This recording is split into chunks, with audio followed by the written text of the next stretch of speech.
Olá, meu irmão, minha irmã, que alegria! Seja muito bem-vindo, muito bem-vinda a esse primeiro dia da nossa jornada de leitura da Bíblia em um ano. Que Deus abençoe profundamente o seu dia. Hoje nós estamos começando algo que não é apenas um projeto de leitura, é um compromisso. Um compromisso de reservar todos os dias um tempo para ouvir a palavra de Deus, compreender o que Ele nos ensina e permitir que isso transforme a nossa vida. Eu não estou aqui como alguém que sabe tudo. Eu estou aqui como alguém que também está caminhando, aprendendo, buscando crescer na fé, no entendimento e na fidelidade. A proposta é simples: todos os dias, um trecho da Bíblia, uma meditação clara e prática, e juntos, passo a passo, chegar até o fim dessa trajetória, tendo sido moldados pela palavra. A minha ideia inicial era ler a Bíblia inteira sozinho aqui em casa, como um compromisso pessoal mesmo. Mas pensei, por que não transformar isso em algo coletivo? Compartilhar essa jornada é uma forma de me comprometer melhor e, ao mesmo tempo, incentivar você a caminhar comigo. Eu aprendo e repasso, e assim crescemos juntos. Se você quiser trilhar esse caminho comigo, então vamos começar com isso. Gênesis, capítulo 1. A criação. No princípio, Deus criou o céu e a terra. A terra estava sem forma e vazia. As trevas cobriam o abismo e o Espírito de Deus pairava sobre as águas. Deus disse: faça-se a luz. E a luz foi feita. Deus viu que a luz era boa e separou a luz das trevas. Deus chamou a luz dia e as trevas noite. Sobreveio a tarde e depois a manhã. Foi o primeiro dia. Deus disse: faça-se um firmamento entre as águas e separe ele umas das outras. Deus fez o firmamento e separou as águas que estavam debaixo do firmamento daquelas que estavam por cima. E assim se fez. Deus chamou o firmamento céu. Sobreveio a tarde e depois a manhã. Foi o segundo dia. Deus disse: que as águas que estão debaixo do céu se juntem no mesmo lugar e apareça o elemento árido. E assim se fez.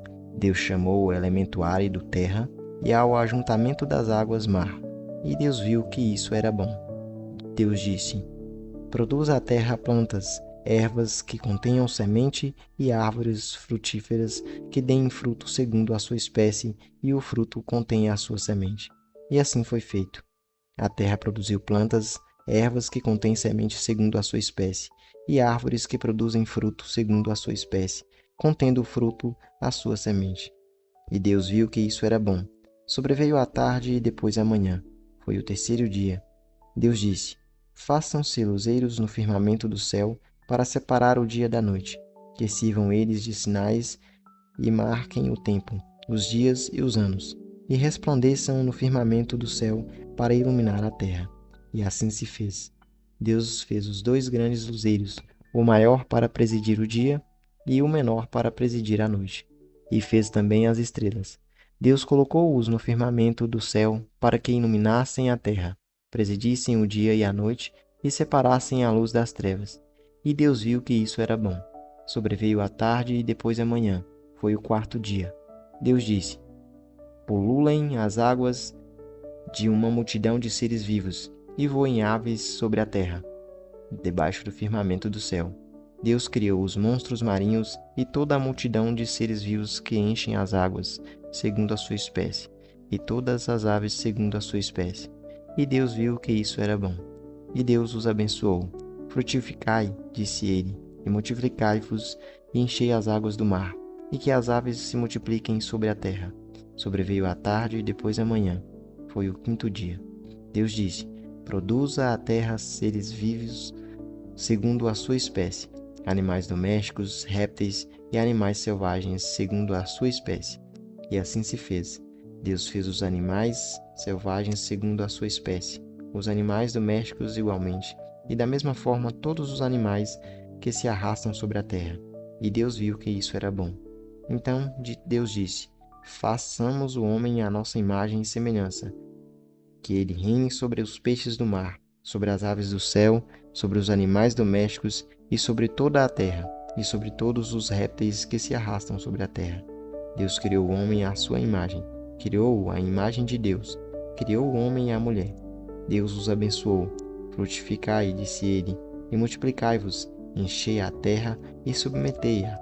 Domine sobre os peixes do mar, sobre as aves do céu e sobre todos os animais que se arrastam sobre a terra. Deus disse: Eis que eu vos dou toda a erva que dá semente sobre a terra, e todas as árvores frutíferas que contêm em si mesmas a sua semente, para que vos sirvam de alimento, e a todos os animais da terra, a todas as aves do céu, a tudo o que se arrasta sobre a terra, e em que haja sopro de vida, eu dou toda a erva verde por alimento. E assim se fez. Deus contemplou toda a sua obra, e viu que tudo era muito bom. Sobreveio a tarde e depois a manhã. Foi o sexto dia. Capítulo 2. Assim foram concluídos o céu, a terra e todo o seu exército. Tendo Deus terminado no sétimo dia a obra que tinha feito, descansou do seu trabalho. Ele abençoou o sétimo dia e o consagrou, porque nesse dia descansou de toda a obra da criação. Tal é a história da criação do céu e da terra. O paraíso. No tempo em que o Senhor Deus fez a terra e o céu, não existia ainda sobre a terra nenhum arbusto nos campos, e nenhuma erva havia ainda brotado nos campos, porque o Senhor Deus não tinha feito chover sobre a terra, nem havia homem que a cultivasse, mas subia da terra um vapor que regava toda a sua superfície. O Senhor Deus formou, pois, o homem do barro da terra, e inspirou-lhe nas narinas o sopro da vida, e o homem se tornou um ser vivente. Ora, o Senhor Deus tinha plantado um jardim no Éden, do lado do Oriente, e colocou nele o homem que havia criado. O Senhor Deus fez brotar da terra toda a sorte de árvores de aspecto agradável, e de frutos bons para comer, e a árvore da vida no meio do jardim, e a árvore da ciência, do bem e do mal. Um rio saía do Éden para regar o jardim, e dividia-se em seguida em 4 braços. O nome do primeiro é Fison, e é aquele que contorna toda a região de Évila, onde se encontra o ouro. O ouro dessa região é puro. Encontra-se ali também o bdélio e a pedra de ônix. O nome do segundo rio é Geom, e é aquele que contorna toda a região de Cush. O nome do terceiro rio é Tigre, que corre ao oriente da Assíria. O quarto rio é o Eufrates. O Senhor Deus tomou o homem e o colocou no jardim do Éden, para cultivar o solo e o guardar. Deus deu-lhe este preceito: podes comer do fruto de todas as árvores do jardim, mas não comas do fruto da árvore da ciência do bem e do mal, porque no dia em que dele comeres, morrerás indubitavelmente. O Senhor Deus disse: não é bom que o homem esteja só. Vou dar-lhe uma auxiliar que lhe seja adequada. Tendo, pois, o Senhor Deus formado da terra todos os animais dos campos e todas as aves do céu, levou-os ao homem para ver como ele os havia de chamar. E todo o nome que o homem pôs aos animais vivos, esse é o seu verdadeiro nome. O homem pôs nomes a todos os animais, a todas as aves do céu e a todos os animais do campo, mas não se achava para ele uma auxiliar que lhe fosse adequada. Então o Senhor Deus mandou ao homem um profundo sono, e enquanto ele dormia, tomou-lhe uma costela e fechou com carne o seu lugar. E da costela que tinha tomado do homem, o Senhor Deus fez uma mulher, e levou-a para junto do homem. Eis agora aqui, disse o homem, o osso de meus ossos e a carne de minha carne. Ela se chamará mulher, porque foi tomada do homem. Por isso, o homem deixa o seu pai e a sua mãe para se unir à sua mulher, e já não são mais que uma só carne. O homem e a mulher estavam nus, e não se envergonhavam. Salmo 18. O testemunho do céu e da lei. Ao mestre de canto, Salmo de Davi. Narram os céus a glória de Deus, e o firmamento anuncia a obra de suas mãos. O dia ao outro transmite essa mensagem, e uma noite à outra a repete.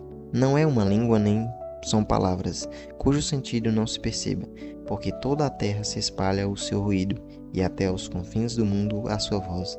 Aí armou Deus para o sol uma tenda, e este, qual esposo que sai do seu tálamo, exulta como um gigante a percorrer seu caminho. Sai de um extremo do céu e no outro termina o seu curso. Nada se furta ao seu calor. A lei do Senhor é perfeita, reconforta a alma. A ordem do Senhor é segura, instrui o simples. Os preceitos do Senhor são retos, deleitam o coração. O mandamento do Senhor é luminoso, esclarece os olhos. O temor do Senhor é puro, subsiste eternamente. Os juízos do Senhor são verdadeiros, todos igualmente justos. Mais desejáveis que o ouro, que uma barra de ouro fino, mais doces que o mel, que o puro mel dos favos. Ainda que vosso servo neles atente, guardando-os com todo o cuidado, quem pode, entretanto, ver as próprias faltas? Purificai-me das que me são ocultas. Preservai também vosso servo do orgulho, não domine ele sobre mim. Então serei íntegro e limpo de falta grave. Aceitai as palavras de meus lábios e os pensamentos de meu coração.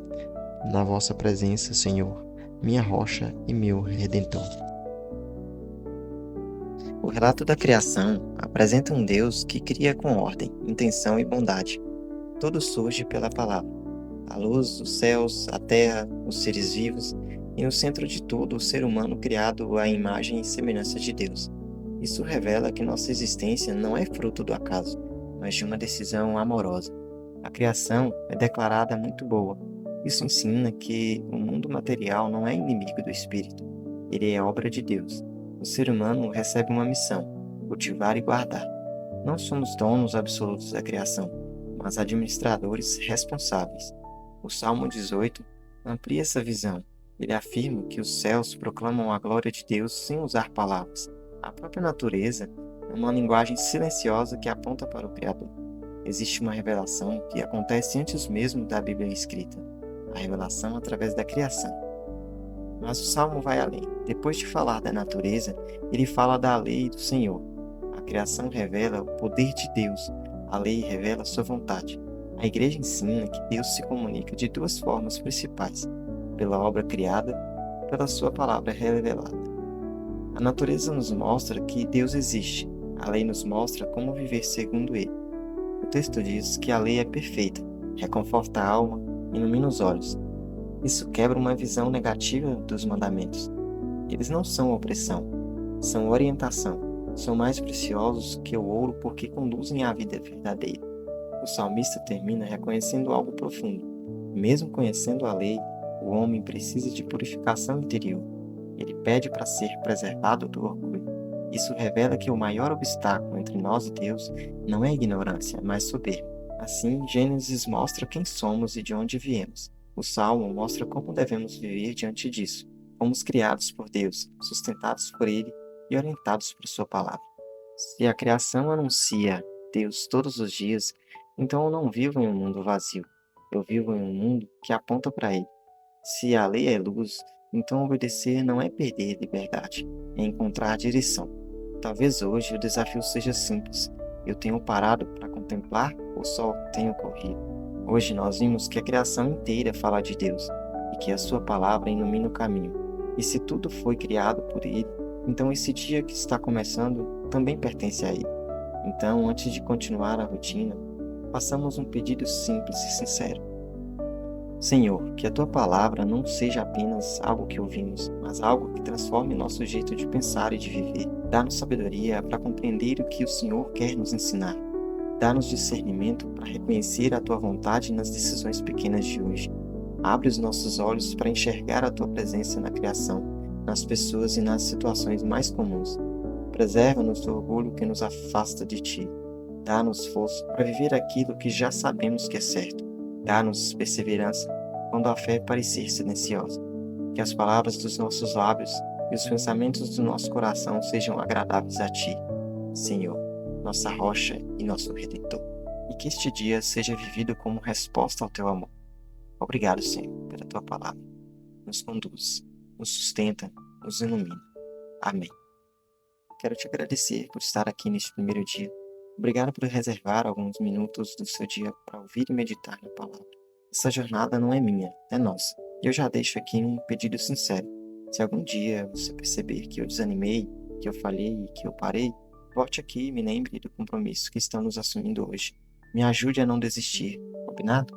Então, que possamos chegar até o fim dessa trajetória, não apenas tendo lido a Bíblia inteira, mas tendo sido transformados por ela. Me chamo Farley e esse foi nosso primeiro dia. Deus te abençoe e ilumine o seu dia. Até amanhã.